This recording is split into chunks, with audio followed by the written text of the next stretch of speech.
السلام علیکم ویورز۔ اللہ تعالیٰ اپنے بندوں کے لیے رزق کس طرح مہیا کرتا ہے۔ ایک دفعہ ایک شخص حضرت موسیٰ علیہ السلام کے پاس ہے اور کہنے لگا کہ آپ تو کلیم اللہ ہیں، آپ اللہ سے بات کریں کہ اللہ تعالیٰ میرا رزق بڑھا دے۔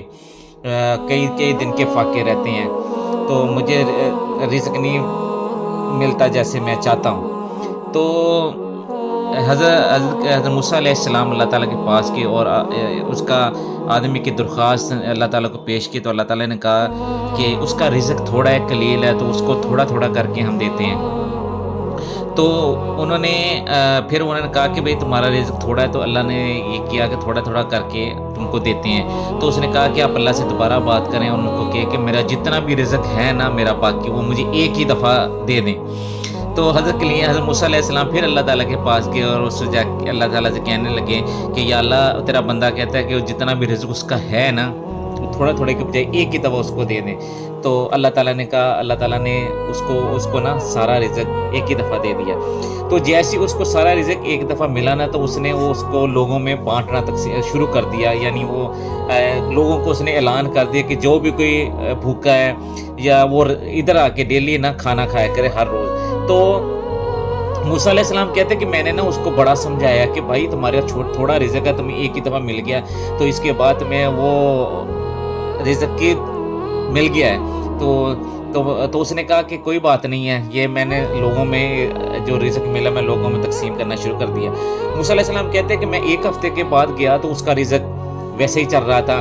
پھر کہتے ہیں کہ میں ایک مہینے کے بعد گیا تو پھر اس کا وہی لنگر جو لوگوں کو کھانا کرو، لوگ اب پہلے سے بھی بڑھ گئے ہیں۔ پھر کہتے ہیں میں 6 ماہ کے بعد گیا تو کہتے ہیں میں دیکھا کہ اس کا جو معاملات ہے نا کھانے کے، اور لوگ پہلے سے بھی بڑھے ہوئے ہیں۔ اور حضرت موسیٰ علیہ السلام کہنے لگے، میں تو یہ سوچ لگ گیا کہ اس کا رزق قلیل ہے اور اس نے لوگوں میں بھی بڑھنا شروع کر دیا، تو اصولی طور پہ تو یہ ختم ہونا چاہیے، اس کا مزید بڑھ رہا ہے اور 6 ماہ سے یہ سلسلہ پہلے سے بڑھا ہی اور ختم بھی نہیں ہوا۔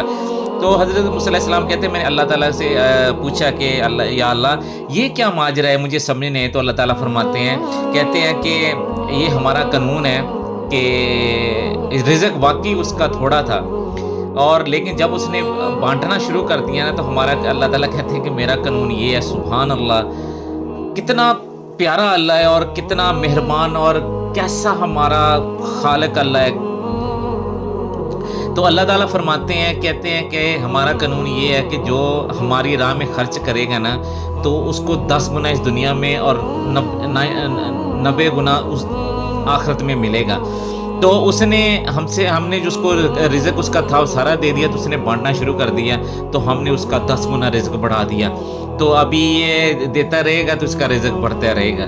تو میں یہ واقعہ پڑھ کے مجھے اتنا اللہ پہ پیار ہے کہ یار، کہ اللہ تعالیٰ کتنا اپنے بندوں کے ساتھ مہربان ہے، اپنے بندوں سے پیار کرتا ہے، اور اپنے بندوں کے کیسے کیسے اللہ تعالیٰ سلسلے بناتا ہے کہ ایک انسان کے خواب و خیال میں بھی نہیں ہوتا۔ بظاہر دیکھا جائے تو وہ اس کا آدمی کا رزق قلیل تھا، اس کو اور ختم ہو جانا چاہیے تھا، لیکن اس نے لوگوں میں جتنا ملا اس کو بانٹنا شروع کر دیا۔ تو ہمیں بھی اگر اللہ تعالیٰ ہمیں کوئی رزق دے، اللہ تعالیٰ کوئی اختیار دے، اللہ تعالیٰ ہمارے ہاتھ سے اللہ تعالیٰ ہمارے اس قابل بنائے کہ ہم بھی لوگوں کی خیر خواہی کریں، لوگوں کے ساتھ اچھا برتاؤ کریں، لوگوں کو کھانے کھلائیں۔ تو اگر اللہ کو توفیق ہو تو اس عمل کو ضرور کریں۔ یقین کریں، جو اللہ کے بندوں کے ساتھ بھلائی کرتا ہے، اگر اللہ کے بندوں کی خیر خواہی کرتا ہے، اللہ کے بندوں کے ساتھ اچھا سلوک کرتا ہے، تو اللہ تعالیٰ فرماتے ہیں کہ مجھے اس دنیا میں سب سے زیادہ محبوب شخص وہ ہے جو میری مخلوق خدا سے محبت کر، میری مخلوق کے خدا کا خیال رکھتا ہے، ان کی خیر خواہی کرتا ہے، ان کی دل جوئی کرتا ہے، ان کی ضرورتیں پوری کرتا ہے۔ تو اللہ تعالیٰ ہمیں اس کی توفیق دے، اللہ تعالیٰ سے ہمیں اس عمل کی توفیق دے، اور اللہ تعالیٰ ہمیں بھی اللہ کے بندوں کا خیال رکھنے کی، خیر خواہی کرنے کی، بھلائی کرنے کی، اور ان میں بانٹنے کی اللہ تعالیٰ ہمیں توفیق عطا فرمائے۔